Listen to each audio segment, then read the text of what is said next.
Jóvenes me han dado un pasaje que vamos a ir directamente para ganar tiempo y está en el libro de Josué, capítulo 1, versículo 5.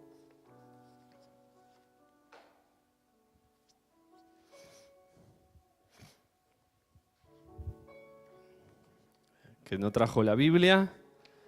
Le cuento que yo trabajo en la Sociedad Bíblica del Uruguay. Cualquier cosa allí en Constituyente 1540. Si usted no tiene Biblia, le podemos hacer un buen precio, un buen descuento. Gracias, Richard. ¿Las medialunas y los bizcochos no? No, los vi.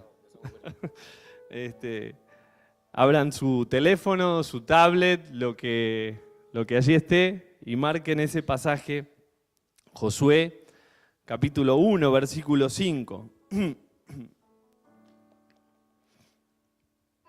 ¿Lo tienen todos? Bueno.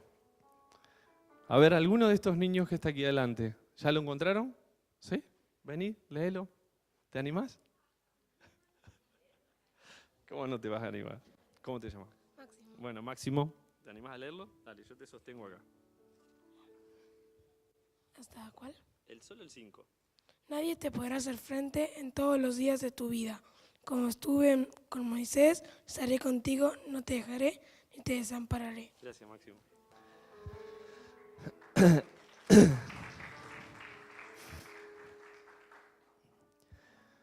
Yo tomé nota de algunos otros pasajes, de algunas versiones de la Biblia, de otras traducciones. Nadie te podrá hacer frente, lo que leía recién Máximo. Hay otra traducción en la Biblia que dice: nadie podrá derrotarte jamás, porque yo te ayudaré, así como ayudé a Moisés, nunca te fallaré ni te abandonaré. Otra traducción: mientras vivas, nadie podrá hacerte frente, porque yo estaré contigo, como antes estuve con Moisés, no te dejaré ni te desampararé. Tomé algo de este pasaje, de esta otra traducción, que dice en la que le leí segundo: nadie podrá derrotarte. Y me llamó la atención esa palabra, derrotarte. Esto me habló y me transmitió una situación que si hay una derrota es porque se está desenvolviendo una batalla. Hay una guerra. Estamos en medio de una batalla. Y digo, antes de ver lo que Dios habla en este pasaje, esta promesa hermosa que Él hace a Josué, y le dice: porque yo te ayudaré así como ayudé a Moisés. Pero antes está esa lucha, esa batalla que se abre frente a nosotros, a nuestras vidas. No importa la edad, no importa el tamaño, no importa el momento. Las batallas están todo el tiempo en nuestras vidas. Y es verdad que somos seres humanos, pero no luchamos como seres humanos. Las armas nuestras no son las de este mundo. Dice la palabra de Dios que porque no tenemos lucha contra carne y sangre, sino contra principados, contra potestades, contra los gobernadores de las tinieblas de este siglo, contra huestes espirituales de maldad en las regiones celestes. Las armas con las que luchamos no son de este mundo, sino las poderosas armas de Dios capaces de destruir fortalezas. ¿Y dónde aparecen las fortalezas? ¿Dónde empiezan a formarse esas fortalezas? Sabemos que nuestra mente, nuestros pensamientos, es allí donde se desata la batalla. La lucha no es contra carne y no es contra sangre. Pasa por nuestra mente, por nuestro corazón. Ahí es donde empieza a armarse la batalla, donde empieza a desatarse toda esa guerra. Pero lo bueno es que tenemos armas para combatir una situación típica que nos puede pasar a muchos de nosotros, a cualquiera. Por ejemplo, los que están trabajando, un jefe viene y nos dice, mira, tenés que hacer esto, tenés que hacer aquello. En la escuela te puede venir la maestra, el maestro, te puede decir, tenés que hacer esto, tenés que tomar en cuenta lo que nos da una tarea para hacer. Es algo que no nos gusta, es algo que, no, esto yo lo detesto, no puede ser. Y ahí comienza en nuestra mente a desatarse la batalla. ¿Por qué? Porque empezamos a traer pensamientos de que no queremos hacer eso. Cuando hablamos por ahí de nuestro jefe, nuestra jefa. No puede ser, yo lo detesto a esto, no puede, me mandó a hacer algo que odio. Y ahí comienza a desatarse en nuestra mente a esos pensamientos. Y comienzan a abrazarnos y comienzan a arrinconarnos y a llevarnos hacia un lugar, o podemos parar, detenernos y dar marcha atrás. Y decir, no voy a pensar de esta manera.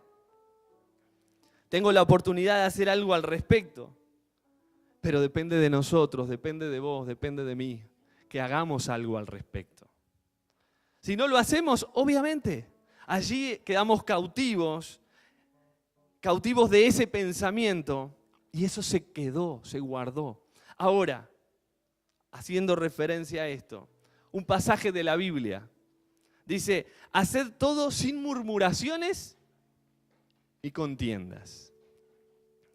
¿Tenemos herramientas en la Biblia? ¿Tenemos herramientas en la palabra de Dios para destruir, para cambiar, para dar marcha atrás? Claro que la tenemos. Pero ¿cuántas veces nosotros insistimos y seguimos dejando que allí se armen y que se formen en nuestra mente esos argumentos que nos evitan y nos limitan? Quiero que también tomemos, antes de llegar al pasaje, algo que también Dios me habló y creo que es importantísimo para nuestra vida. Todo lo que Dios habla y lo que Dios nos dice es importante. Pero hay 3 atributos y 3 conceptos que grabo en mi corazón acerca de Dios para entender las cosas que nos pasan. Muchas veces podemos empezar haciéndonos preguntas y a veces no tenemos las respuestas, pero creo que si tomamos estos 3 conceptos o estos 3 atributos de Dios, vamos a entender muchas cosas. Lo primero, Dios es bueno. Dios es bueno. Lo segundo, Dios es santo. Y lo tercero, Dios es justo. 3 cosas que debemos no entender, sino que comprender. ¿Y por qué digo esto? Entender, podemos entender muchas cosas, pero comprender tiene aún mayor responsabilidad. Imagínense ustedes como padres, yo como padre le digo a mi hija, mi amor, tenés que ir al cuarto a ordenarlo porque pareciera como que hubiera caído una bomba, más o menos. Vienen visitas y necesito, mi amor, que el cuarto esté en condiciones. ¿Lo entendiste? Sí, papá. Perfecto. Excelente. Pasó media hora, voy al cuarto y me encuentro con la misma bomba. O sea, lo entendió, pero no lo comprendió. La comprensión está en la acción.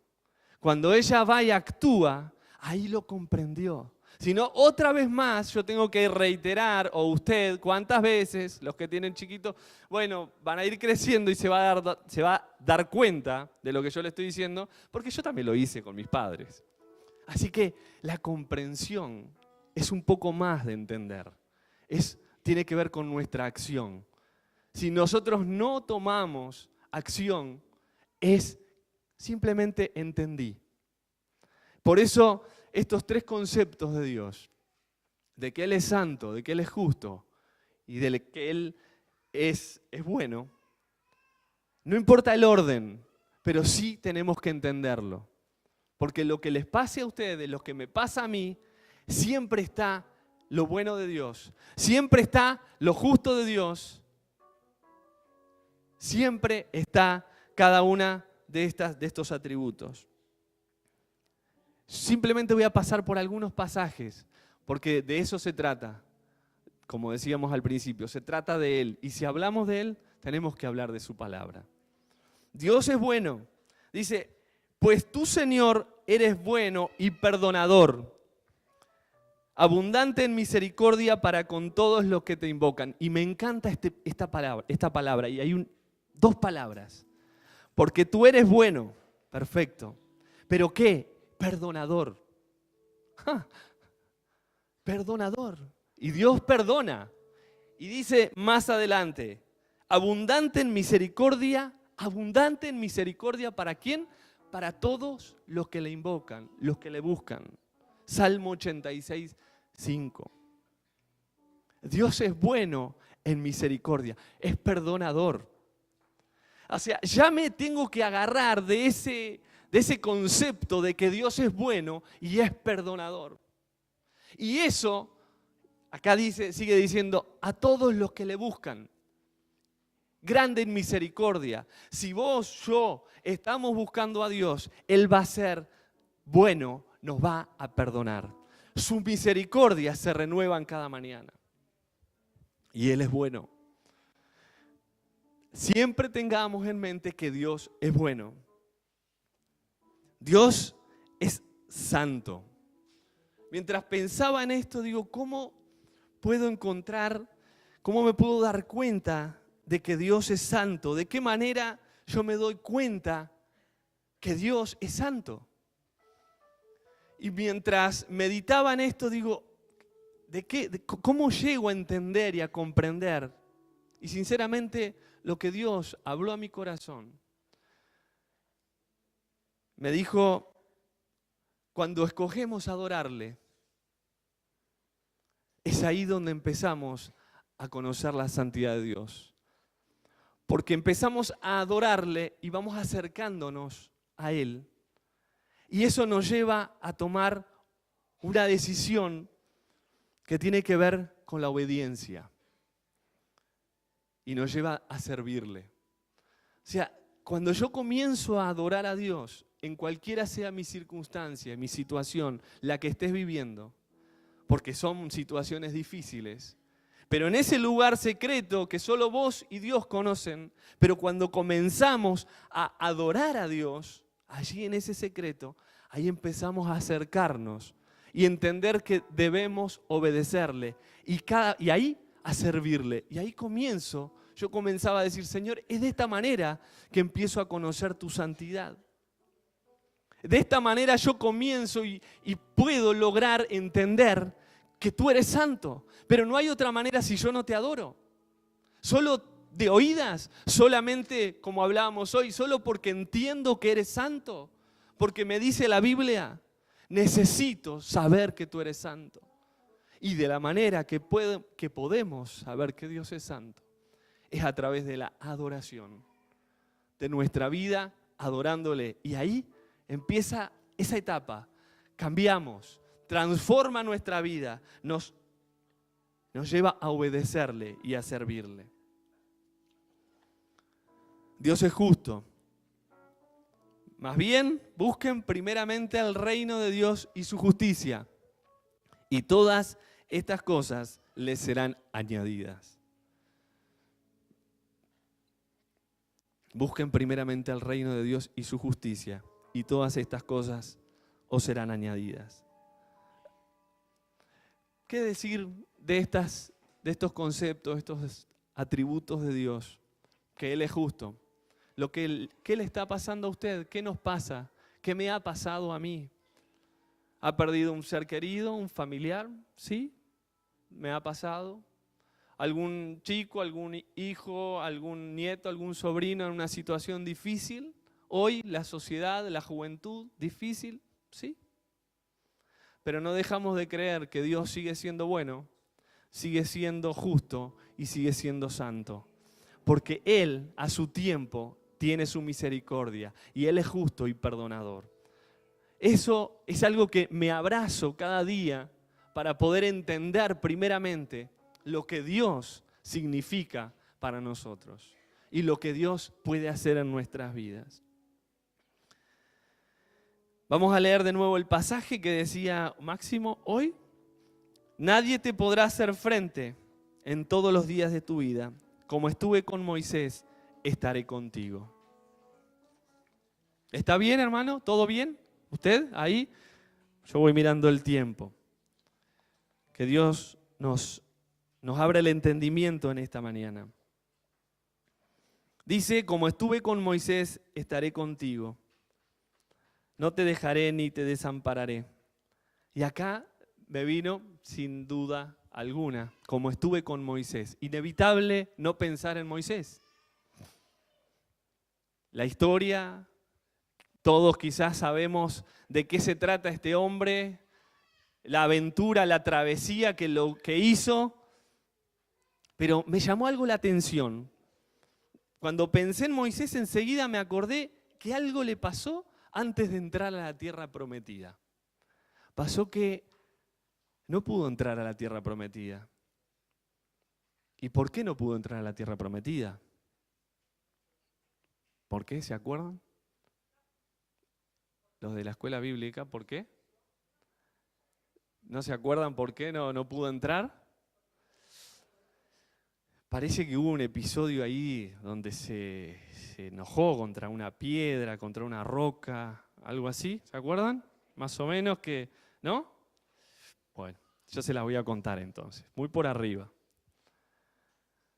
Este episodio, este último momento de Moisés, me hizo reflexionar y pensar justamente,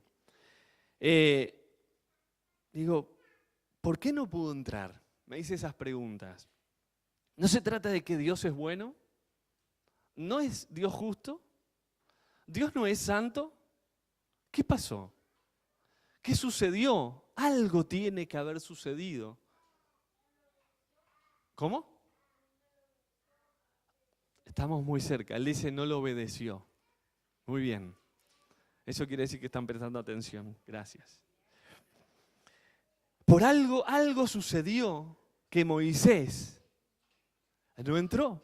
Y esas preguntas me las hice. Venía con los conceptos de Dios. Dios es bueno, Dios es santo, Dios es justo. Y de repente me encuentro con que, ¿qué? Esta situación. No tuve otra alternativa que leer la palabra de Dios. Entonces, le voy a leer yo el pasaje y usted preste la mayor posible atención. Y dice así, en Números 20. Toda la congregación de los hijos de Israel llegó al desierto de Zin en el mes primero y acampó en Cades. Allí murió María y allí fue sepultada. Pero la congregación se puso en contra de Moisés y Aarón porque no había agua y todos hablaron contra Moisés. Y dijeron esto: ¿cómo quisiéramos haber muerto cuando murieron nuestros hermanos delante del Señor? ¿Para qué trajiste a la congregación del Señor a este desierto? ¿Para que muramos aquí nosotros y nuestras bestias? Porque nos sacaste de Egipto y nos trajiste a un lugar tan horrible.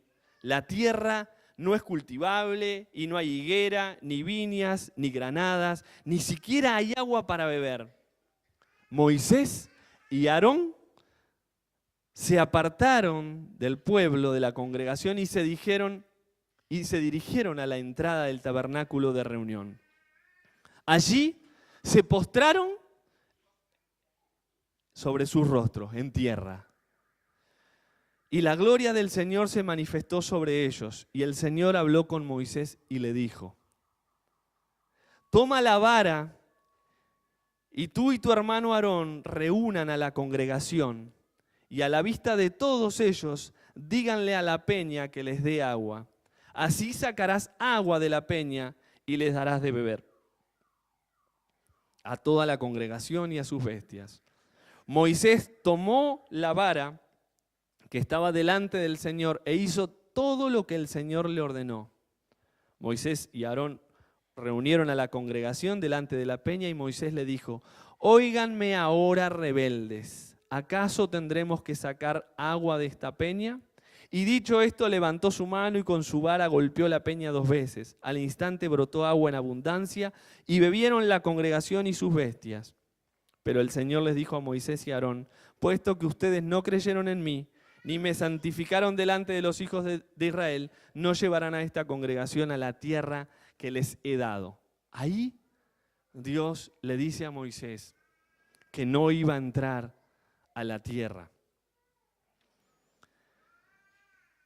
Moisés, sin duda alguna, venía, no era el primer episodio que él había enfrentado con el pueblo desilusionado. El pueblo ya le había hecho varias situaciones anteriores, bastantes. Y él sí tenía siempre esa, me imagino, le hervía la sangre. Tantas veces venía el pueblo: mirá, nos hiciste esto, nos hiciste aquello. ¿Se acuerdan cuando él subió allá arriba al monte? Porque Dios le había hablado para escribir las tablas con el propio dedo de Dios. Él descendió cuando vio el pueblo en aquella condición, haciendo cualquier cosa, adorando a otros dioses. Se enojó y partió las tablas. Ese es otro episodio. Pero en este episodio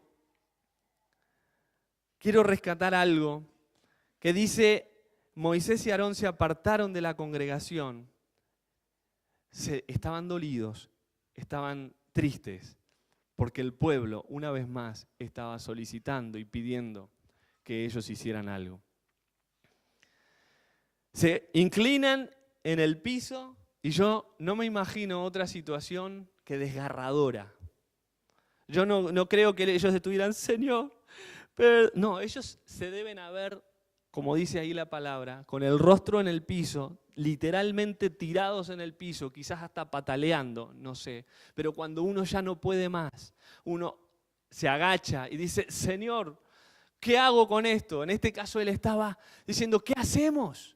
¿Por qué esta situación otra vez? ¿Por qué estamos enfrentando este problema?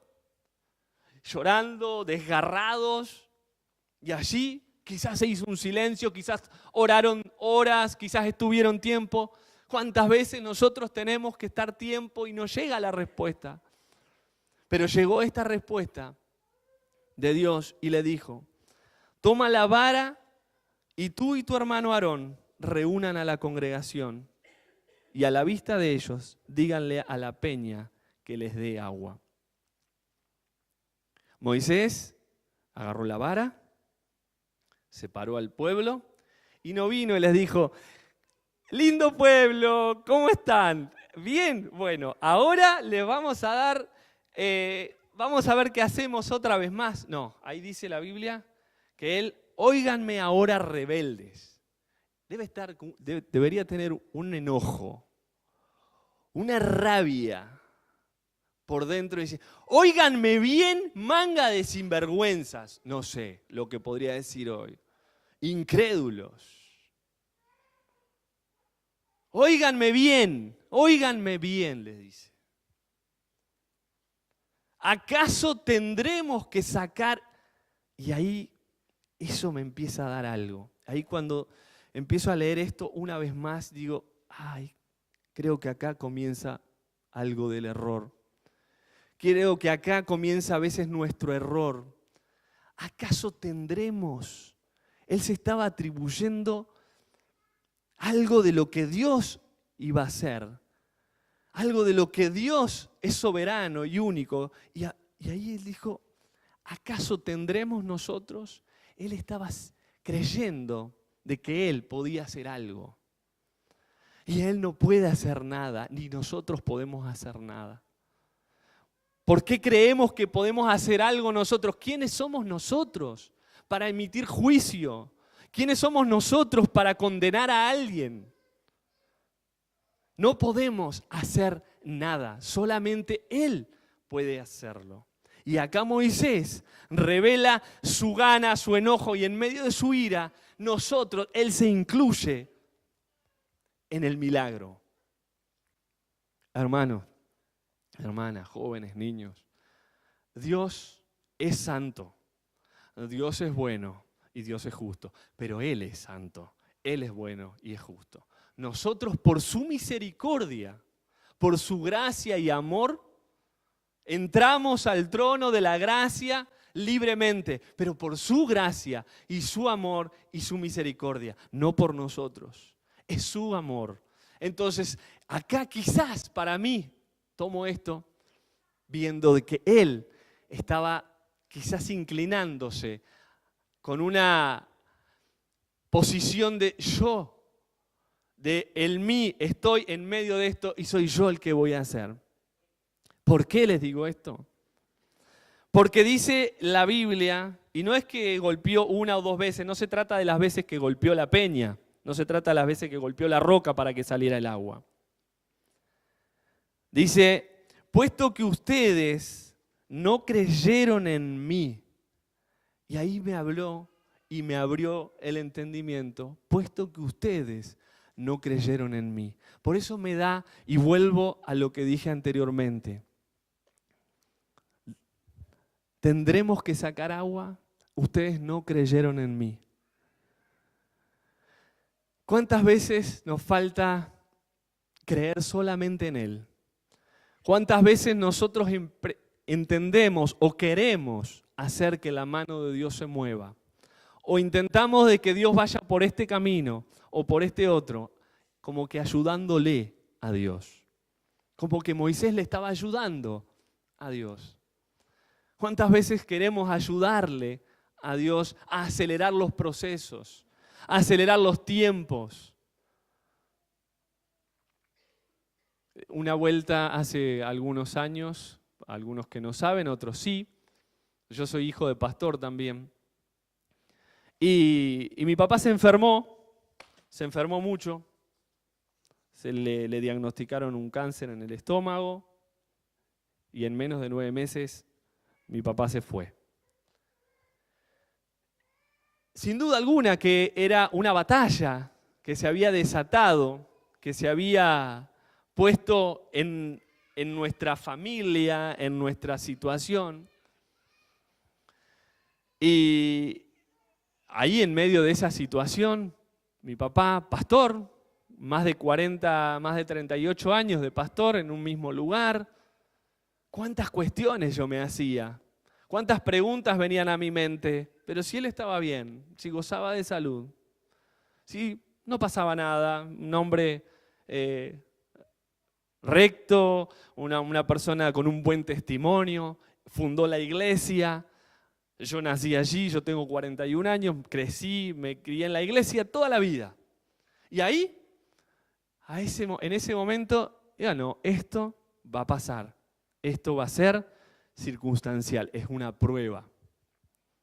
Sí, al principio, claro que era una prueba, una lucha, porque ahí era donde Dios quería trabajar y ahí es donde Dios empieza a trabajar en nuestras vidas, utilizando situaciones para que nosotros tomemos dos caminos, o crecemos o decrecemos. Son dos alternativas, o crecemos o no crecemos. Cuando pasaron los meses, la situación venía cada vez más compleja, más delicada.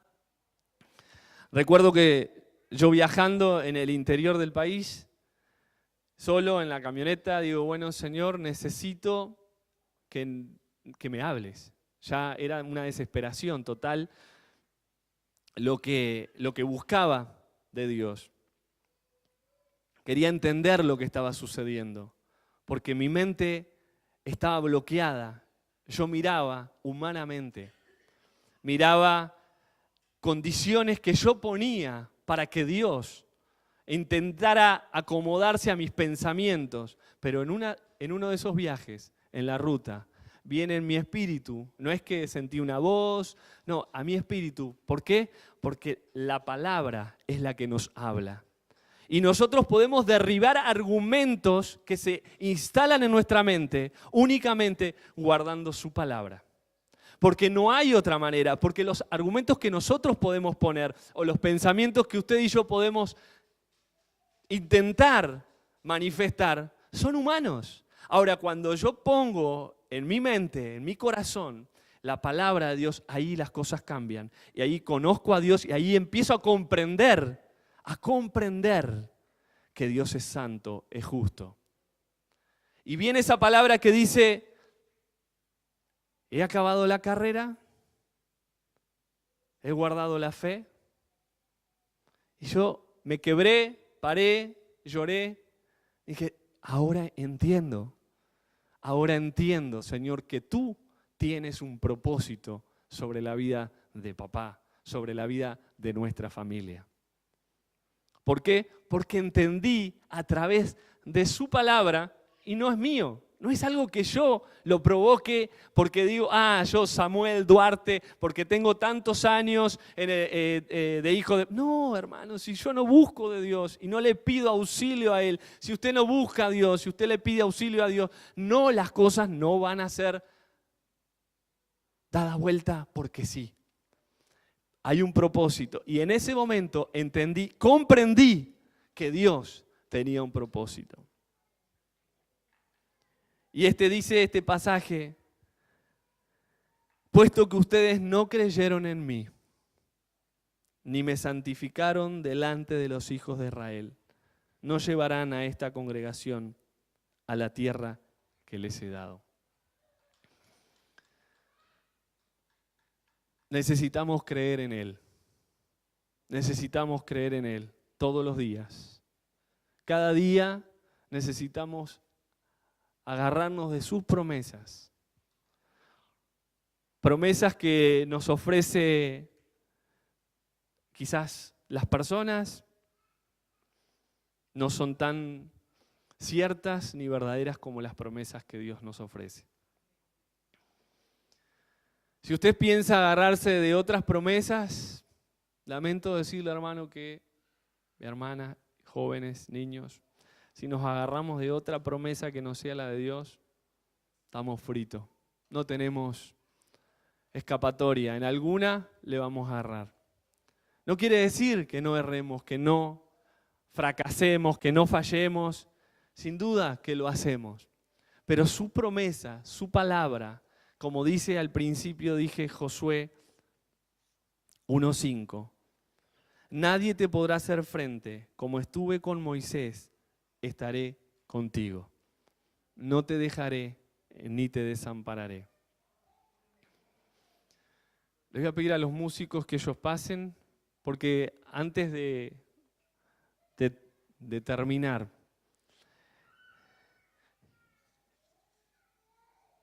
dijimos que él no entró a la tierra prometida, Moisés. Moisés no pudo entrar, quizás es lo que puedo pensar yo, pueden haber algún otro que diga otras razones. Lo cierto es que él no pudo entrar por su actitud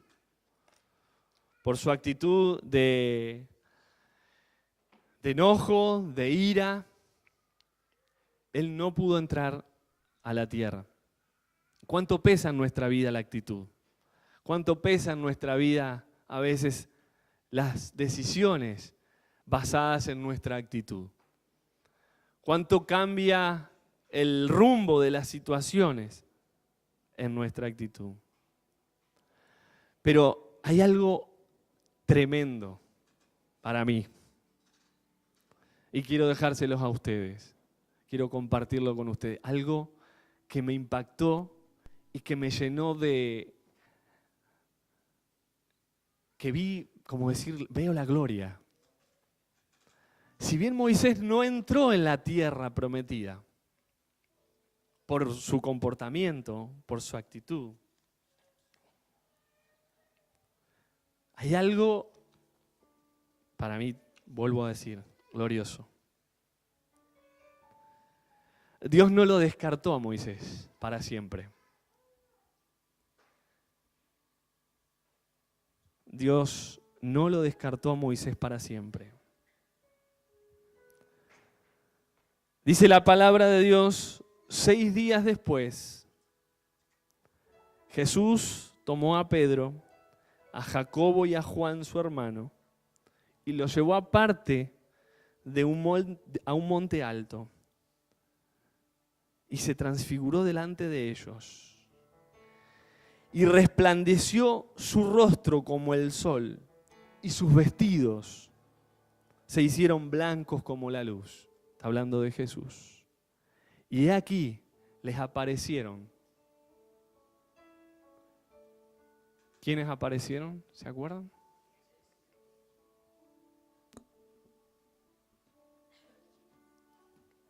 Moisés y Elías.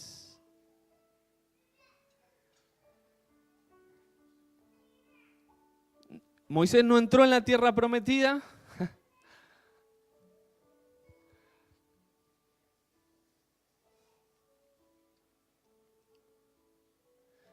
Pero aparece en un lugar de privilegio.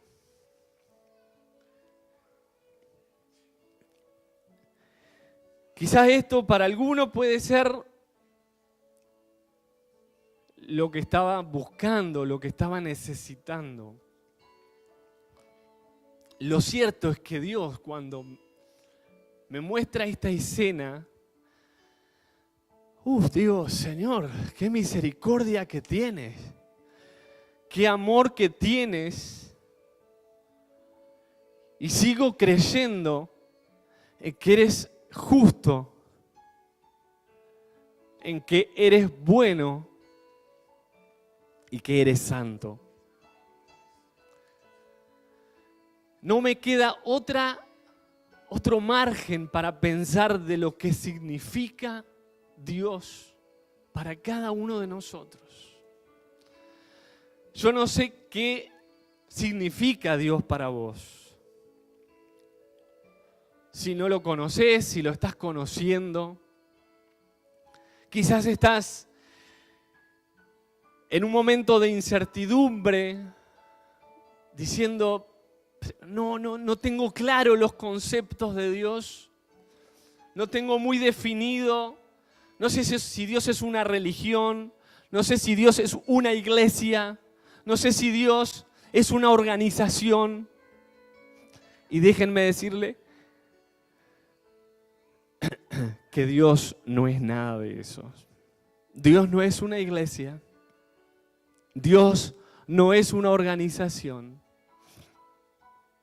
Dios es Dios. Dios es justo. Dios es bueno. Eso es lo que es Dios. No busque a Dios en una iglesia sola o diga, acá está. No. Porque Dios está en su palabra y a través de su palabra, Él se revela a nuestras vidas.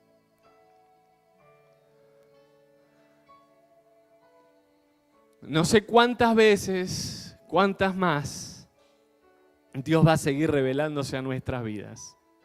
Es su misericordia, es su amor, es infinito.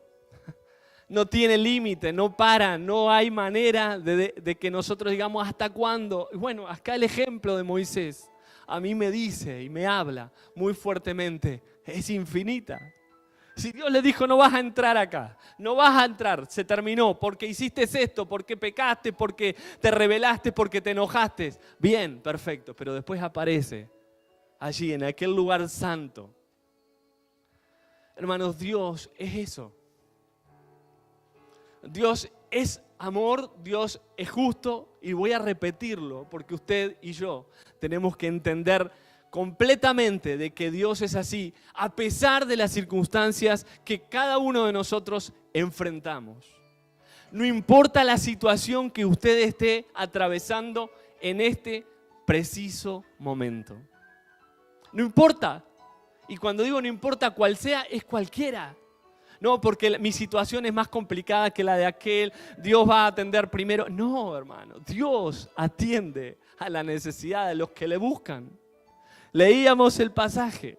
Dios es eterno en misericordia y en amor.